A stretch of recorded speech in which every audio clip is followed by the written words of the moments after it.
Hello friends, आज के इस लेक्चर में हम atomic and molecular physics start करने वाले हैं। और इस एटॉमिक एंड मॉलिक्यूलर फिजिक्स से CSIR नेट में 20 से 25 मार्क का पूछा जाता है। तो बेसिकली यह एक इम्पोर्टेंट पार्ट होता है और इस पार्ट से गेट, जेस्ट और TFIR में भी क्वेश्चन पूछे जाते हैं और इसका सिलेबस भी काफ़ी कम है। तो हम सबसे पहले इसमें थ्योरी पढ़ेंगे और थ्योरी के बाद हम न्यूमेरिकल प्रॉब्लम्स सॉल्व करेंगे। तो आज की क्लास में हम पढ़ेंगे बोर एटॉमिक मॉडल। पहले इसकी थ्योरी पढ़ेंगे और इसके बाद हम न्यूमेरिकल प्रॉब्लम्स सॉल्व करेंगे। ओके, तो बोर एटॉमिक मॉडल को स्टार्ट करने से पहले मैं आपको इसका बैकग्राउंड बता देता हूँ, मतलब एटॉमिक फिजिक्स की शुरुआत कहाँ से हुई। ओके, तो चलिए स्टार्ट करते हैं। भारत के ऋषि मुनि और यूनान के जो दार्शनिक लोग थे, उन्होंने बहुत पहले ही लगभग 400 ईसा पूर्व में ही एटम के अस्तित्व को प्रतिस्थापित किया था। उनका मानना था कि एटम मैटर का एक मूल संरचनात्मक पार्ट है, मतलब बेसिक स्ट्रक्चरल पार्ट है। ओके, तो उनका विचार था कि अगर हम मैटर को लगातार डिवाइड करते जाएं तो हमें लास्ट में एटम प्राप्त होते हैं, जिसे हम और डिवाइड नहीं कर सकते।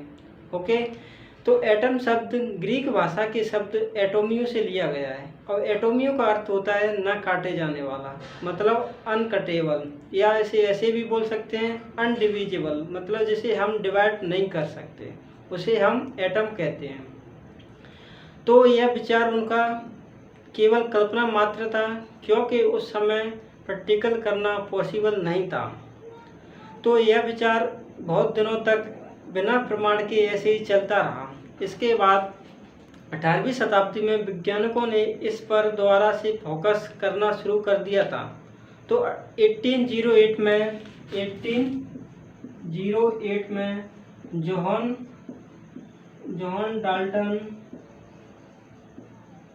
जॉन डाल्टन जो ब्रिटिश के स्कूल के अध्यापक थे, इन्होंने सबसे पहले वैज्ञानिक आधार पर इन्होंने सबसे पहले मैटर की थ्योरी दी थी, जिसे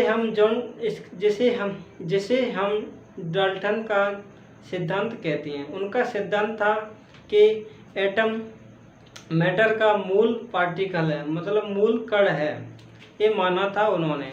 ओके, तो अब इस पर वैज्ञानिकों ने जब प्रैक्टिकल करना शुरू कर दिया, जो 19वीं शताब्दी के अंत में और 20वीं शताब्दी के प्रारंभ में, वैज्ञानिकों ने पाया कि हम एटम को और भी डिवाइड कर सकते हैं। मतलब उन्होंने इलेक्ट्रॉन, प्रोटॉन और न्यूट्रॉन की खोज कर ली थी। अब वैज्ञानिकों के सामने अब समस्या आने लगी कि हम एटम की स्टेबिलिटी को किस प्रकार रिप्रेजेंट करें। जब एटम से मॉलिक्यूलर बनता है तो उसकी किस प्रकार व्याख्या करें, और जब एटम इलेक्ट्रोमैग्नेटिक रेडिएशन एब्जॉर्प्शन और इमिशन करता है तो उसकी व्याख्या किस प्रकार करें। ये वैज्ञानिकों के सामने मुख्य समस्या बन गई थी। तो इसके बाद फिर वैज्ञानिकों ने विभिन्न मॉडल तैयार किए, विभिन्न मॉडल दिए। इसके बाद वैज्ञानिकों ने विभिन्न मॉडल दिए थे। तो सबसे पहले मॉडल आया था थॉमसन मॉडल। जे थॉमसन ने 1897 में इलेक्ट्रॉन को डिस्कवर कर लिया था, इलेक्ट्रॉन को डिस्कवर कर लिया था। और ठीक इसी के एक साल बाद 1898 में उन्होंने थॉमसन मॉडल दिया था। उन्होंने माना कि उन्होंने कंसिडर किया कि एटम एक यूनिफॉर्मली चार्ज स्फीयर की भांति है और उसकी रेडियस मानी थी 10⁻⁻10 मीटर। अब और उन्होंने बताया कि जो पॉजिटिव चार्ज है वो यूनिफॉर्मली डिस्ट्रीब्यूट रहता है स्फीयर की। उन्होंने कंसिडर कर लिया था कि जो एटम है वो एक यूनिफॉर्मली चार्ज स्फीयर माना था, और जो पॉजिटिव चार्ज है वो सभी जगह समान रूप से डिस्ट्रीब्यूट है, और इलेक्ट्रॉन इस प्रकार डिस्ट्रीब्यूट है कि उसका जो भी चार्ज है वो न्यूट्रल बना रहे, मतलब यह इलेक्ट्रिकली न्यूट्रल रहे। तो उन्होंने इलेक्ट्रॉन को इस प्रकार रिप्रेजेंट किया था। तो इस मॉडल को हम प्लम पुडिंग मॉडल भी कहते हैं। प्लम पुडिंग मॉडल इसलिए कहते हैं क्योंकि प्लम पुडिंग आपने देखा ही होगा, एक केक की भांति होता है और उसमें काजू बादाम लगे रहते हैं। तो जैसे हम काजू बादाम को अगर इलेक्ट्रॉन कंसीडर करें और पूरे केक को अगर हम पॉजिटिव चार्ज करें तो उससे हम कंपेयर कर सकते हैं। और इस मॉडल को हम तरबूज मॉडल भी कहते हैं। तरबूज मॉडल इसलिए कहते हैं क्योंकि जो तरबूज के जो बीज होते हैं उसको हम इलेक्ट्रॉन कंसीडर कर लें और जो तरबूज होता है उसको हम पूरा पॉजिटिव चार्ज कंसीडर कर लें, तो हम उससे कंपेयर कर सकते हैं। उन्होंने बताया कि जो एटम का मास है वो सभी जगह समान रूप से डिस्ट्रीब्यूट रहता है, ये उन्होंने बताया था। जब अल्फा कणों की खोज हो गई थी उसके बाद वैज्ञानिक जो रदरफोर्ड और उसके दो स्टूडेंट हैंस गीगर और नर्नस्ट मार्स्टिन ने एक एक्सपेरिमेंट किया। उन्होंने एक गोल्ड फॉयल लिया था, उन्होंने गोल्ड की एक फॉयल ली थी और उस पर अल्फा पार्टिकल को इंसिडेंट करवाया था। तो उन्होंने देखा कि कुछ अल्फा पार्टिकल रिफ्लेक्ट हो रहे हैं और कुछ अल्फा पार्टिकल सीधे निकल रहे हैं, कुछ एंगल से रिफ्लेक्ट होते जा रहे हैं और कुछ सीधे निकल रहे हैं। तो उन्होंने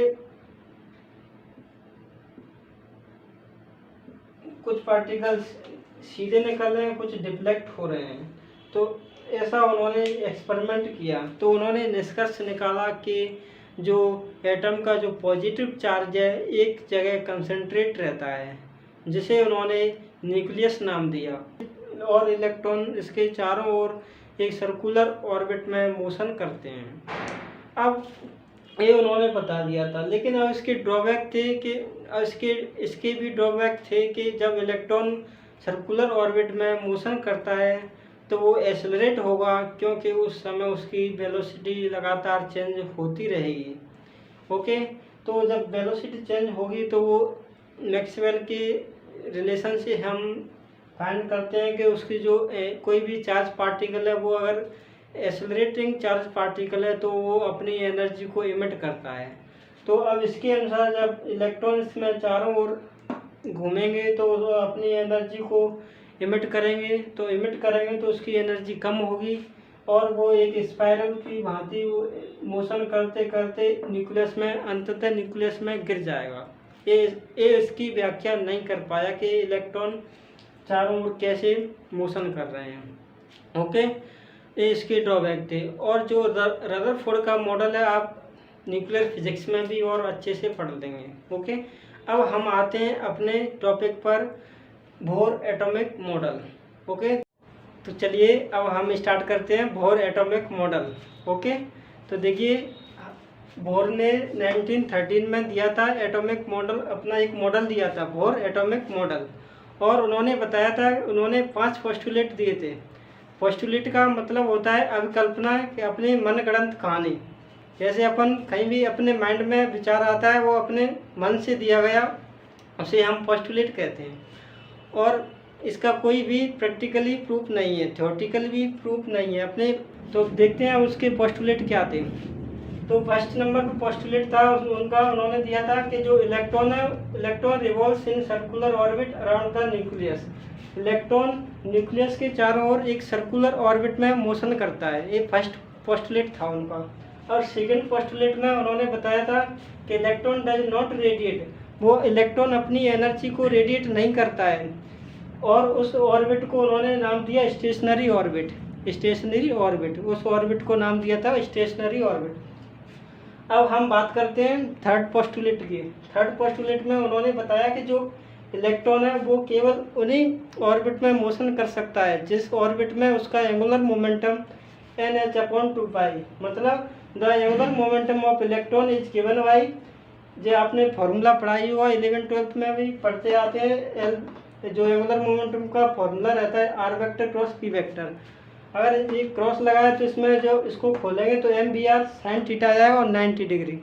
तो यहाँ से mvr = NH/2π। यहाँ पर जो n है वो प्रिंसिपल क्वांटम नंबर और h प्लैंक कांस्टेंट कहते हैं, प्लैंक कांस्टेंट है। ओके, तो उन्होंने थर्ड पोस्टुलेट दिया था कि जो इलेक्ट्रॉन है वो केवल उन्हीं ऑर्बिट में मोशन कर सकता है उस जिस ऑर्बिट में उसका जो एंगुलर मोमेंटम है ना वो NH/2 के बराबर होगा। अब उनका फोर्थ पोस्टुलेट था कि जब इलेक्ट्रॉन में also jump from orbit of lower energy to that of higher energy by absorbing radiation. मतलब जब इलेक्ट्रॉन यहाँ से ऐसे लोअर एनर्जी से हायर एनर्जी में जाता है, मतलब यह इलेक्ट्रॉन जैसे रेडिएशन से जब ये रेडिएशन को एब्जॉर्ब करेगा तो एनर्जी को एब्जॉर्ब करके वो लोअर एनर्जी से हायर एनर्जी स्टेट में चला जाता है, तो उसकी जो फ्रिक्वेंसी होगी वो फ्रिक्वेंसी उन्होंने बताई थी कि उसकी फ्रिक्वेंसी होगी EF माइनस के EI/H। और यहाँ पर EF फाइनल स्टेट ली, यहाँ पर EF फाइनल स्टेट ले ली और EI उन्होंने EI ये इनिशियल स्टेट। तो जो एनर्जी है वो EF ग्रेटर देन EI से है। ये उन्होंने बताया कि जो इलेक्ट्रॉन जब एनर्जी को एब्जॉर्ब करेगा तो वो लोअर एनर्जी स्टेट से हायर एनर्जी स्टेट में चला जाएगा और जो उसकी जो फ्रिक्वेंसी होगी वो हो जाएगी nu equal to EF minus के EI/H। ओके, अब हम बात करते हैं फिफ्थ पोस्टुलेट पर। पांचवा पोस्टुलेट था कि जब इलेक्ट्रॉन में also jump from orbit of higher energy EI to lower energy EF by emitting radiation of frequency the frequency value nu equal to EI minus EF/H। मतलब जब इलेक्ट्रॉन हायर एनर्जी स्टेट से lower energy state में आता है तो वो एक photon emit करता है, तो उसकी जो फोटोन की एनर्जी होगी, जैसे समझ सकते हैं यहाँ से, जब इलेक्ट्रॉन हायर एनर्जी स्टेट से लोअर एनर्जी स्टेट में आता है तो एनर्जी जो h न्यू का फोटोन इमिट करता है, तो जो उसकी फ्रिक्वेंसी होगी न्यू, तो उन्होंने बताई थी कि जो न्यू होगी वो EI माइनस के EF/H। यहाँ पर EI इसको ले लिया है इनिशियल स्टेट और EF फाइनल स्टेट। ओके, तो यहाँ पर EI ग्रेटर देन EF। अब हम बात करते हैं इसकी थ्योरी पढ़ेंगे। तो अब हम देखते हैं उसकी थ्योरी, देखते हैं theory of hydrogen like atom. यह केवल हाइड्रोजन लाइक एटम के लिए ही दिया गया था और हम हाइड्रोजन लाइक एटम के लिए ही इसको कैलकुलेट करेंगे, उसकी रेडियस निकालेंगे। इस ऑर्बिट की जो इलेक्ट्रॉन इसके अराउंड में, न्यूक्लियस के अराउंड में मोशन कर रहा है तो उसकी रेडियस निकालेंगे, nth रेडियस निकालेंगे और उसकी वेलोसिटी निकालेंगे और काइनेटिक एनर्जी, पोटेंशियल एनर्जी और एनर्जी फाइंड करेंगे। ओके, तो हम निकालते हैं फर्स्ट नंबर पे रेडियस ऑफ इलेक्ट्रॉन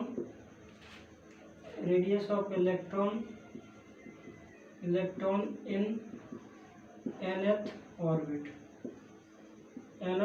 की हम रेडियस निकालेंगे। ओके, देखिए समझिए, जब इलेक्ट्रॉन यहाँ पर न्यूक्लियस के अराउंड में मोशन करता है तो उस पर एक सेंट्रीपिटल फोर्स लगेगा, एक कूलम फोर्स लगेगा और दोनों फोर्स बैलेंस होंगे तभी वो सर्कुलर मोशन कर पाएगा। ओके, उसको सेंट्रीपिटल फोर्स को बैलेंस करने के लिए उस पर एक कूलम फोर्स भी लगेगा, तो दोनों इक्वल होंगे। ओके, तो हम यहाँ पर लिखते हैं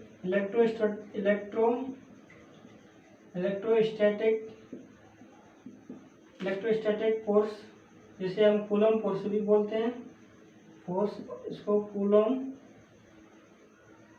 फोर्स भी लिखते हैं, कहते हैं। ओके, और सेंट्रीपिटल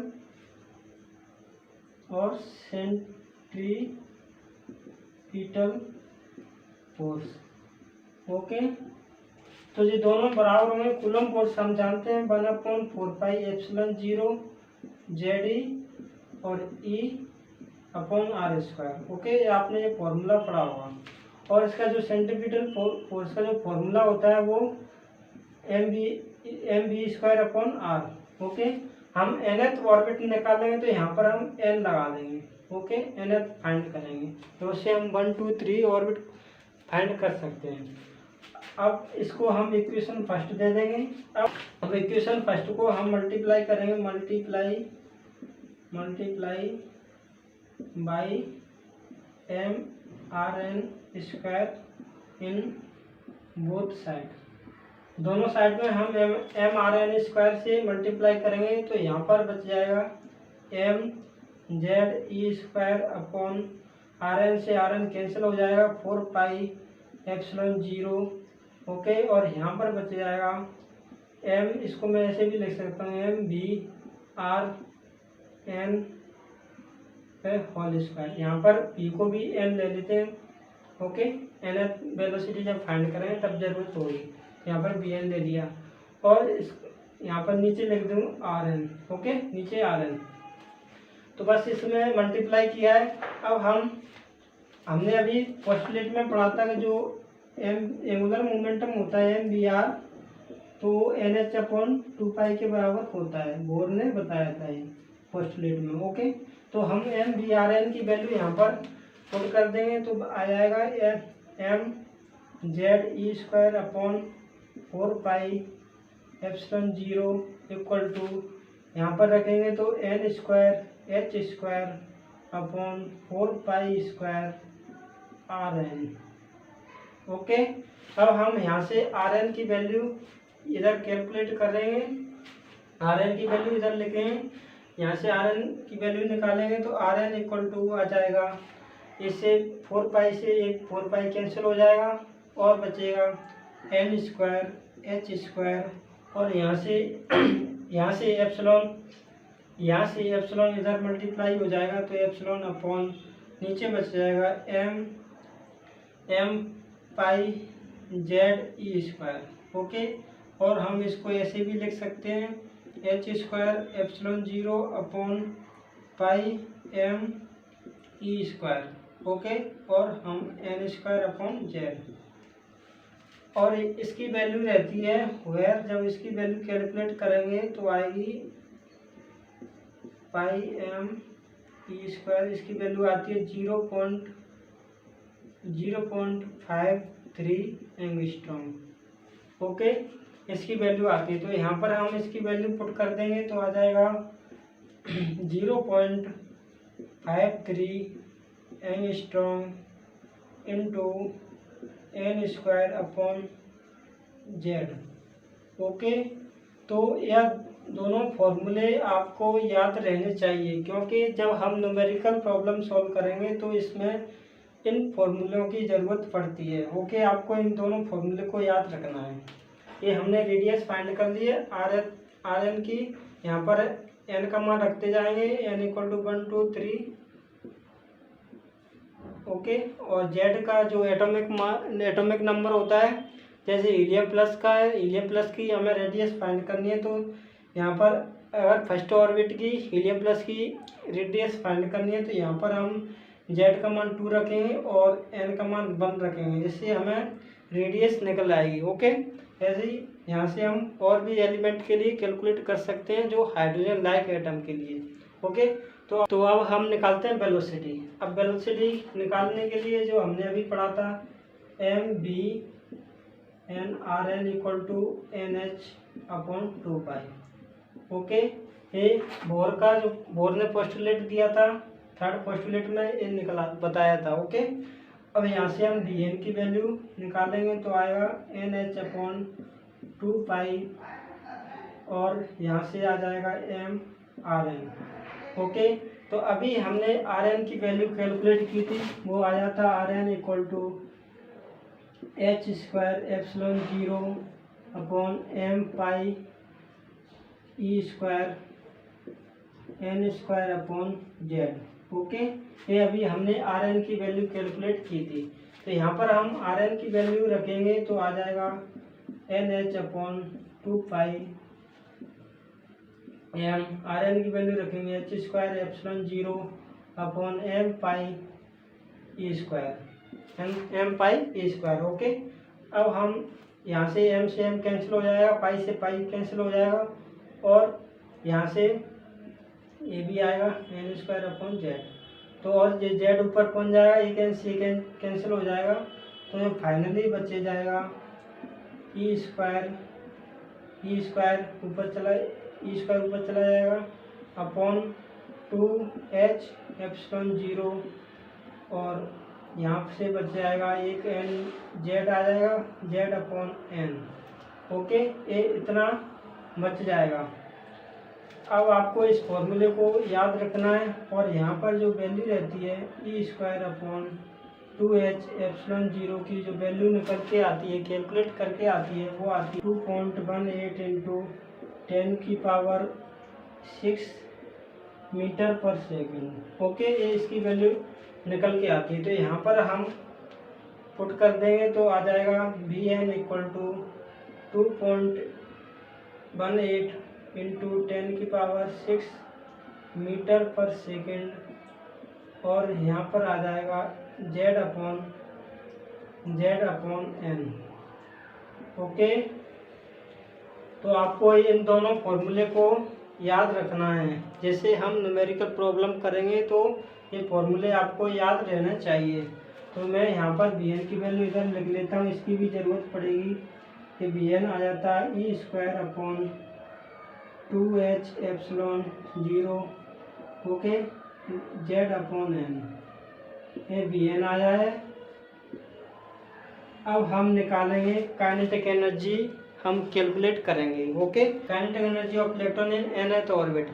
तो काइनेटिक एनर्जी का जो आपने फॉर्मूला पढ़ा होगा, काइनेटिक एनर्जी वो 1/2mv², ये आपने फॉर्मूला पढ़ा होगा। ओके, अब हमने अभी Vn की वैल्यू कैलकुलेट की है, तो Vn की वैल्यू यहाँ पर पुट कर देंगे तो 1/2m E²/2H/0 Z/n पे होल स्क्वायर, इतना इस पर स्क्वायर आ जाएगा।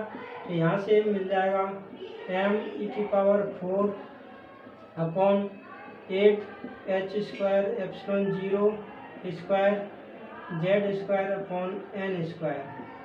ओके, यहाँ से काइनेटिक एनर्जी इतनी निकल के आ रही है।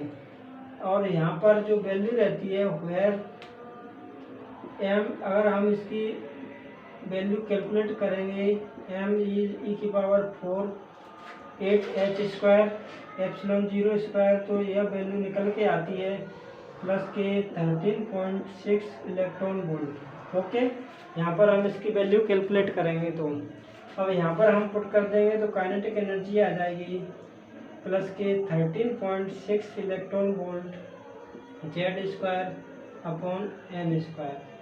ओके गाइस, यहाँ पर इतनी काइनेटिक एनर्जी आ चुकी है 13.6 इलेक्ट्रॉन वोल्ट Z²/n²। अब हम निकालेंगे पोटेंशियल एनर्जी। तो potential energy of electron in nth orbit, nth orbit की पोटेंशियल एनर्जी अभी फाइंड करते हैं। ओके, तो पोटेंशियल एनर्जी का जो फॉर्मूला आपने पढ़ाई होगा, पोटेंशियल एनर्जी ऐसे लिखते हैं 1/4πε0 ZE, और यहाँ पर जो इलेक्ट्रॉन का जो रिवॉल्व कर रहा है वो चार्ज -kE/Rn। ओके, अभी हमने Rn की वैल्यू अभी कैलकुलेट की है, तो यहाँ पर हम पुट कर देंगे पोटेंशियल एनर्जी आ जाएगी 1/4πε0 Z, यहाँ पर ZE², इधर मैं माइनस लगा लेता हूँ, अपॉन Rn की वैल्यू पुट करेंगे तो H²/0/m⁴E², और यहाँ पर आ जाएगा n²/z। ओके गाइस, अब हम इसको सिंप्लीफाई करेंगे तो आ जाएगा पोटेंशियल एनर्जी आ जाएगी m⁴H²/0², और यहाँ पर आ जाएगा Z²/n²। ओके गाइस, तो यहाँ पर जो इसकी जो वैल्यू रहती है वेयर m⁴H²/0², जब हम इसकी वैल्यू कैलकुलेट करेंगे तो निकल के आती है 27.2 इलेक्ट्रॉन वोल्ट। ओके गाइस, तो यहाँ पर हम इसकी वैल्यू पुट करेंगे तो पोटेंशियल एनर्जी आ जाएगी -27.2 इलेक्ट्रॉन वोल्ट, और यहाँ पर आ जाएगा Z²/n²। ओके गाइस, तो अब हम इसको इधर लिख लेते हैं, पोटेंशियल एनर्जी इतनी आ चुकी है। अब हम निकालेंगे टोटल एनर्जी। अब हम निकालेंगे टोटल एनर्जी। तो टोटल एनर्जी का जो फॉर्मूला रहता है, टोटल एनर्जी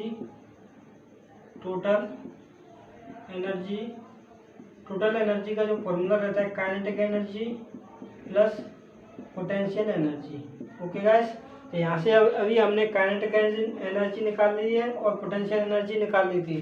पोटेंशियल एनर्जी आई थी यहाँ पर, जो काइनेटिक एनर्जी थी इसका जो मान था वो प्लस के 13.6 इलेक्ट्रॉन वोल्ट, और इसको हम ऐसे भी लिखा था मैंने अभी Z²/n²। ओके, तो इतनी निकल के आई थी। और अभी हमने यहाँ पर पोटेंशियल एनर्जी निकाली है, तो पोटेंशियल एनर्जी निकल के आई थी माइनस के m⁴ upon 4h²ε0² Z²/n²।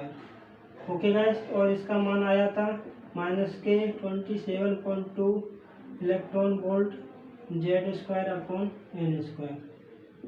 Okay, अब हम यहाँ पर काइनेटिक एनर्जी, अब यहाँ पर इसका जो पोटेंशियल एनर्जी और काइनेटिक एनर्जी की वैल्यू रखेंगे, पुट करेंगे। ओके, तो यहाँ पर अभी हम काइनेटिक एनर्जी की वैल्यू रखेंगे, तो m⁴ अपॉन 8h²ε0²। ओके, और यहाँ पर Z²/n²। और पोटेंशियल एनर्जी की वैल्यू अभी यहाँ पर कैलकुलेट की है वो इधर।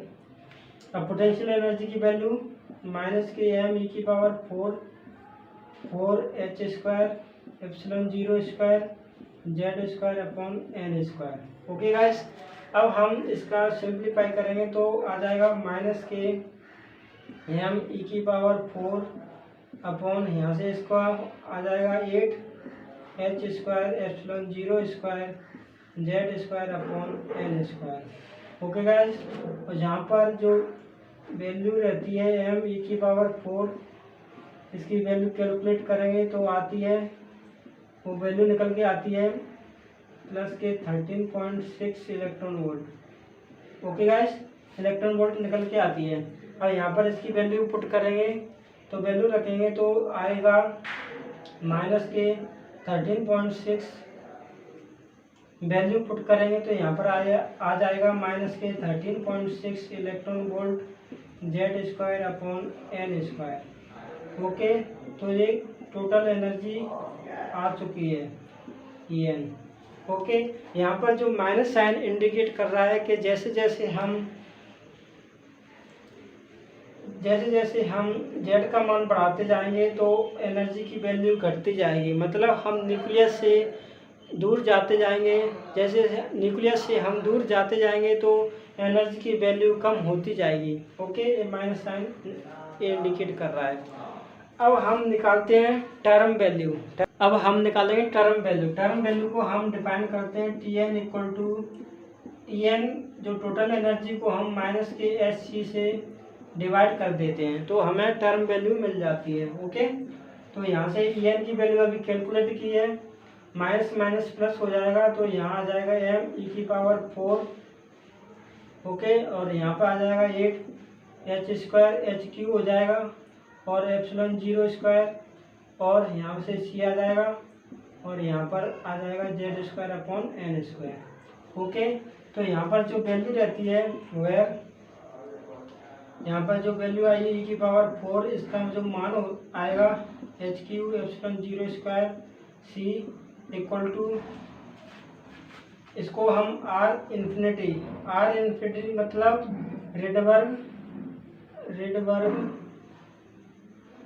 Rydberg constant. रेडबर्ग ने न्यूक्लियस को स्टेबल माना है, मतलब न्यूक्लियस मोशन नहीं कर रहा है, इसलिए हमने उसको इन्फिनिटी लगा दिया है, R इन्फिनिटी। ओके, तो इसकी जो वैल्यू आती है रेडबर्ग R इन्फिनिटी की जो वैल्यू आती है 1.09737 × 10⁷ पर मीटर।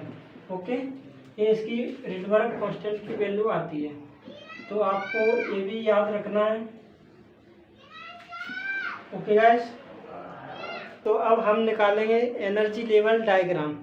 इससे हम एनर्जी लेवल डायग्राम बनाएंगे। ओके, तो अब हम निकालेंगे एनर्जी लेवल डायग्राम बनाएंगे हाइड्रोजन एटम का। ओके, तो हाइड्रोजन एटम की अभी हमने एनर्जी निकाली थी, वो निकल के आई थी En = यहाँ से आई थी माइनस के 13.6 इलेक्ट्रॉन वोल्ट Z²/n²। ओके, ये एनर्जी अभी हमने निकाली थी। अब हम हाइड्रोजन के लिए निकालेंगे, तो यहाँ पर हाइड्रोजन के लिए Z=1 हो जाएगा।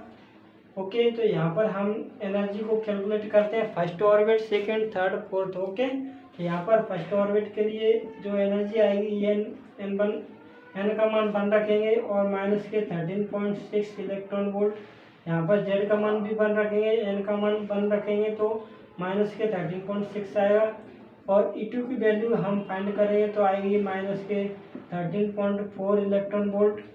ओके, और हम अगर E3 निकालेंगे तो E3 की जो वैल्यू आएगी यहाँ पर हम 3 भी रखेंगे और यहाँ पर रखेंगे 1, तो 9 से इसको डिवाइड करेंगे, तो 9 से डिवाइड करने के बाद हमें आ जाएगा माइनस के 1.51 इलेक्ट्रॉन वोल्ट। ओके, अगर हम E4 निकालेंगे तो E4 निकालें तो यहाँ पर 4 आएगा, तो इसको डिवाइड कर देंगे 16 से, तो इसका जो वैल्यू आती है वो आती है माइनस के 0.85 इलेक्ट्रॉन वोल्ट। अब आप देख सकते हैं जैसे जैसे हम सेल बढ़ते जा रहा है तो इसका मान, एनर्जी का मान घटते जा रहा है, तो हम इसी से इसका एनर्जी लेवल डायग्राम ड्रॉ करते हैं। ओके, तो मैंने मान लिया कि इनिशियली एनर्जी यहाँ पर मान लिया E1 अभी मैंने ले लिया माइनस के 13.6 इलेक्ट्रॉन वोल्ट। ओके, अब EN और जे वाली इसकी वैल्यू बढ़ी है तो यहाँ से ऊपर ले लिया मैंने, इसको कंसिडर कर E2 इसकी वैल्यू आई थी माइनस के 3.4 इलेक्ट्रॉन वोल्ट। ओके गाइस, इसकी वैल्यू आई थी minus 3.4 electron volt, 3 electron volt. Okay, अब यहाँ से इसकी एनर्जी इससे थोड़ी कम होगी तो इसको मैं इधर लिख लेता हूँ, इससे कम होगी जो वाली एनर्जी, तो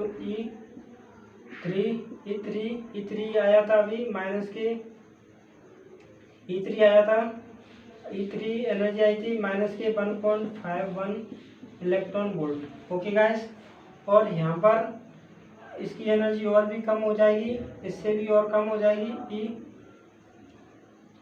E4 इसकी एनर्जी और इससे भी कम हो जाएगी, तो यहाँ पर E4 की जो एनर्जी माइनस के 0.85 इलेक्ट्रॉन वोल्ट। ओके गाइस, तो जैसे जैसे हम आगे बढ़ते जाएंगे तो एनर्जी कम होती जाएगी। ओके, तो n=इन्फिनिटी पर एनर्जी 0 हो जाएगी।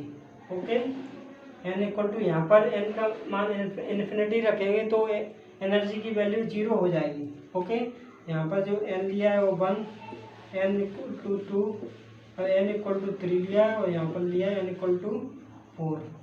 ओके गाइस, ये उसका एनर्जी लेवल डायग्राम है। मतलब यहाँ से जैसे जैसे न्यूक्लियस से हम दूर जाते जाएंगे तो एनर्जी की वैल्यू कम होती जाएगी।